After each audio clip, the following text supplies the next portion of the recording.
మీరేమో ఓట్లకు పైసలు వేసారు. కేసీఆర్ నాటకు పైసలు వేసారు. 11 సార్లు నాటకు రైతు బంధు ఇచ్చిన నాయకుడు, రైతు బాంధవుడు కేసీఆర్.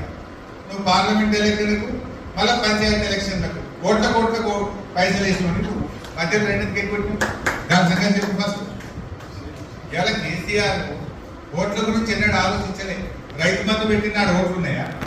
ఎలక్షన్లలో బీఆర్ఎస్ పార్టీ మేము రైతు బంధు ఇస్తాము అని మీరెక్క ఓట్లు వేయించుకుంటారా? గెలిచిన తర్వాత రైతుకి ఏం కావాలనో ఆలోచించి 2018లో రైతు బంధును సృష్టించాడు కేసీఆర్. ఓట్ల కోసం చెప్పాలి. మీరు చెప్పిండు ఓట్ల మీ కేసీఆర్ 10,000 ఇచ్చిండు, మేమైతే 15,000 ఇస్తామని ఓట్ల కోసం చెప్పి ఓట్ల ఎగబెట్టినటువంటి పార్టీ కాంగ్రెస్ పార్టీ. కానీ ఓట్లప్పుడు చెప్పలే. 2018లో మంచి మనసుతో ఆలోచించి ఓట్ల కంటే ముందే రైతు బంధు పెట్టిన నాయకుడు కేసీఆర్. కళ్యాణ లక్ష్మి మా ఎలక్షన్ మేనిఫెస్టోలో ఉందా? ఎప్పుడన్నా మేము గెలిస్తే ఆడపిల్ల పెళ్లికి ₹1,00,000 ఇస్తామని చెప్పినామా? మీరు చెప్పారు. 1,00,000 తులం బంగారం కలుపుతామని ఎగబెట్టిన వాళ్ళు మీరు. ఎలక్షన్లు అయినాక గెలిచిన ఏడాదిలోనే కళ్యాణ లక్ష్మి పథకాన్ని తెచ్చి ప్రజల మనసు గెలిచింది కేసీఆర్. మీకు మాకు తేడా. మేము ఓట్లేదు గెలిపిన కళ్యాణ లక్ష్మి. ఓట్ల ముందు ఎలక్షన్లలో చెప్పలే, మేనిఫెస్టోలో చెప్పలే కేసీఆర్. ఓట్లు అయినాక కళ్యాణ లక్ష్మి తెచ్చింది కేసీఆర్.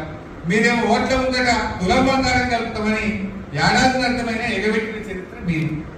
ఇది మీకు మాకున్న తేడా. మిస్టర్ మహేష్ కుమార్ గౌడ్, కొంచెం నోరు అదుపులో పెట్టుకొని మాట్లాడు. నువ్వు అబద్ధాలు మాట్లాడితే టీవీలో చూసిన వాళ్ళు నిన్ను ఏమనుకోవాలి? నిన్ను ఏమనుకుంటారు? అబద్ధాలు ఆడడంలో రేవంత్ రెడ్డికి కొత్త తమ్ముడు మొదలైందో జూటావని జూటట్టు.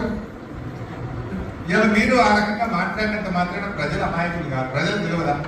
ఊళ్ళలో కేసీఆర్ ఉండగా రోజు చెత్త ఎత్తిండ్రు, కాంగ్రెస్ వాళ్ళు ఎత్తినాక చెత్తబండి బంద్ అయింది, ట్రాక్టర్ వస్తలేదని ప్రజలకు తెలియదా? కాలిపోయిన బుగ్గలు ఊళ్ళలో ప్రజలకు తెలివయా? దవాఖానకు పోతే కేసీఆర్ కిట్టొత్త లేదు, సూది లేదు, మంది లేదు అనేది ప్రజలకు తెలియదా? ఇలా కాలేజీలు చదువుకునే పిల్లలకు 20 నెలల నుంచి ₹1 ఫీజు రియంబర్స్మెంట్ లేక నువ్వు పిల్లల చదువులు ఆగం చేసిన అనే విషయం తల్లిదండ్రులకు తెలియదా?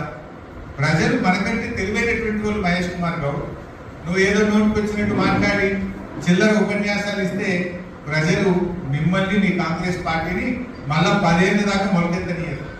నువ్వు ఏడాది అర్థంతో ఎలక్షన్ ఎందుకు పెట్టలేదా? నీకు భయం పట్టుకున్నది ఓడిపోతావు. భయం పట్టుకొని ఇప్పుడేదో ఎలక్షన్లో పెడితే రైతు బంద్ చేసి నయా నాటకానికి తెరలేపింది, కొత్త కథ పెట్టింది. దాంట్లో కూడా చాలా కోతలు పెట్టింది.